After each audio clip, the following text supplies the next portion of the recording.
next pain, next gen. It's a very nice top that Agnivesh told me to speak upon, and I had to dig in and just check what's happening and what's evidence saying for this. And it's very relevant because you're going to get a lot of patients who are going to come to us. I mean, for a common orthopedic surgeon, there's a lot of stuff happening in the neck. You can see there are multiple muscles involved to keep your neck straight, to rotate it, to use it to check your phone. There's a lot of stuff happening, but I'm not going to go into that. That's a little boring for you.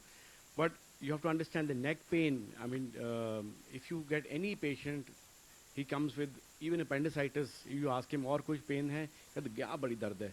So you have any sense that the patient will come with anything. Will come with coccydynia. He'll also say, if you have pain here also. So there's a lot of pain happening, and why it's happening, we all know the answers, but there's a lot of data there now coming up which says that this neck pain is happening due to smartphones and the way we are using our posture, or the way we sit in offices and stuff like that. So they say 5 to 6 hours a day. I have on my children's phone, my younger one is a teenager, so I put this time thing on his phone here, in the iPhone, which you can say that he can't cross 3 hours. And by lunch he messages me, Dad, I can't use my phone here. So there's something happening somewhere. If he's checking porn and all, that's fine. But if he's doing something which is like academic, I don't understand what's happening here. So 7 to 1400 hours of bad posture per year. So you can well imagine, yeah, that how we are going to be. We've started coming back from like a ape and a gorilla to becoming erect, and I think we're going to go back to becoming them soon. Yeah. So New York Post article said that technically all this computer stuff is turning millennials into a generation of hunchbacks, and that's I think so a fact. And I've seen a lot of patients come to us and in OPD and coming to us with complaints like that. A lot of bad posture, and all know that iPhones and these phones and televisions. I mean, I came from Chandigarh, I took a flight to Bombay. I got into a car and came here. I don't know anyone in the plane or in the airport or while landing or in the Uber or waiting for the Uber to come who didn't have their necks down here. There was no one looking straight here. Even I was looking straight, but I'm just saying everyone was just down. So you can well imagine how much it's affecting us. So, and like Dr. Raghu just said, adolescents have a lot of issues, and they border on IIT and Virat Kohli guys. So a lot of stress is on them, and they have to be involved. So there are many reasons there. The biological reasons we all know. We've all studied these in doing masters and stuff like that. But physiologically, you have to understand there's a lot of stuff happening, which is we have to have a larger point of view when we treat a patient here. We have stress, anxiety, cognitive variables, sleep problems, social support, a lot of these personality behaviors. So this is also a very big fact, and this is one of the reasons, main ones, physiological, which we have to kind of treat. So we have to become more of a holistic doctor when we are seeing this in offices.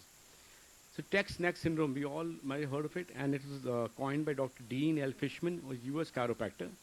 It's a turtleneck posture, can be described as a repeated strain injury and pain sustained from excessive watching or texting on handheld devices for a long period of time. A study in orthopedic science that found that 10 hours a week also is happening, and then patients can get severe pain.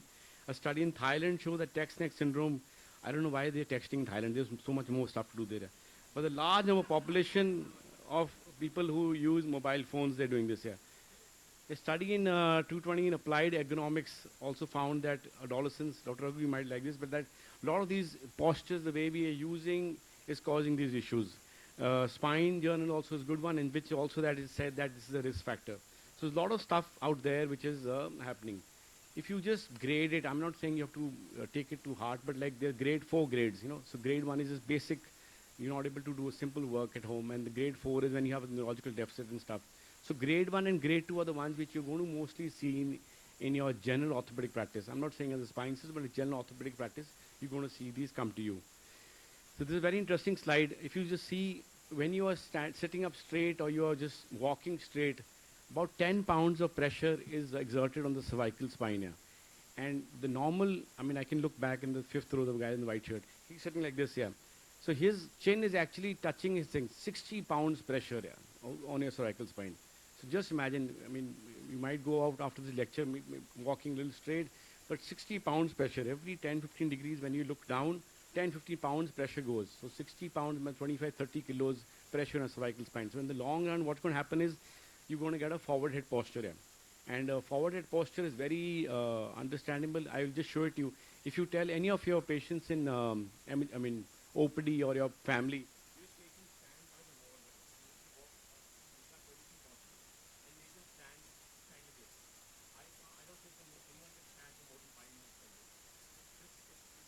hunching. I've made my own family people stand. They're always hunching.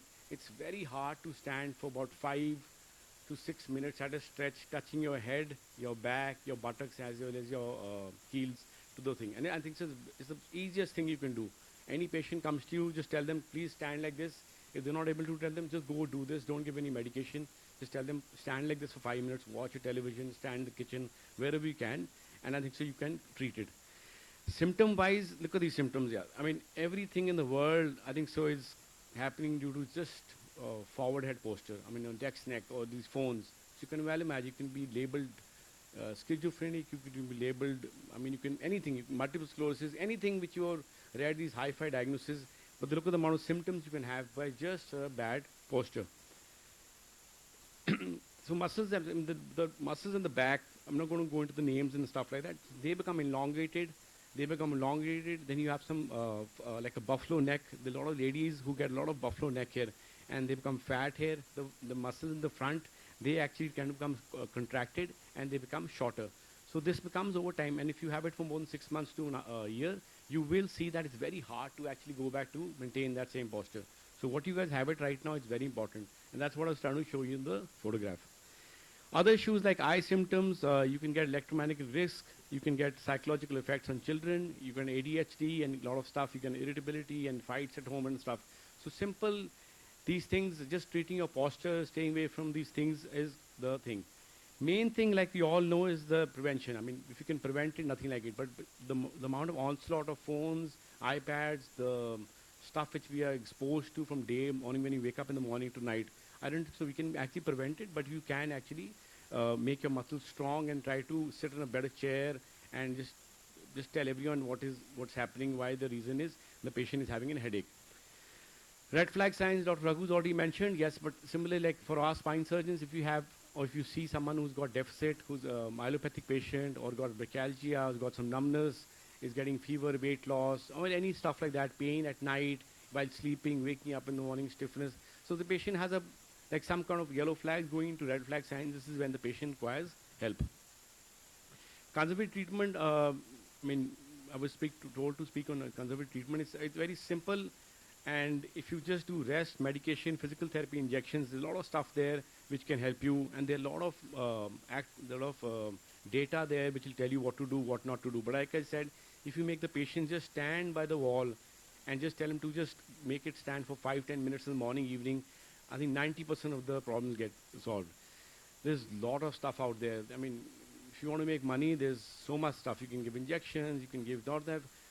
My friend of mine went under acupressure about 10 days back for pain here in the occipital area. And that guy pressed it so hard that he got vertebral artery dissection. And he got a pontine stroke, yeah.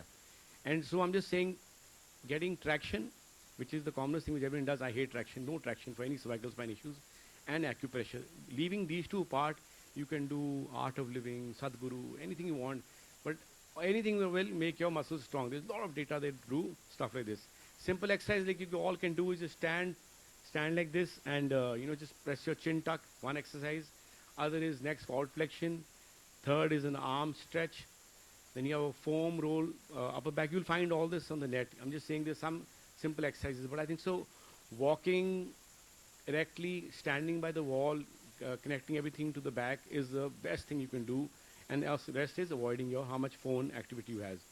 So the take-home message is, raise your screen higher, make time for meditation, keep a journal, noting down stuff, what you need, what is to be done is better than thinking about it and making your muscles strong and tight. You have to have some cognitive behavioral therapy because a lot of people are having addiction. People say smoking, alcohol addiction. I think phone addiction is number one. And so I think so we have to, the next generation needs to understand that how much are they addicted to, and they're not actually interacting socially also, just everything's by texting and stuff like that. So a lot of stuff helps by just getting to what you have. And you have to get up and move, you have to correct your posture. This is basic stuff which you have to learn. Exercise, spend about half an hour, 45 minutes doing cardio, or just walk outside, no treadmill, just get out and walk. So these kind of simple things can achieve and treat the next gen. And you should know when to seek professional help. Thank you.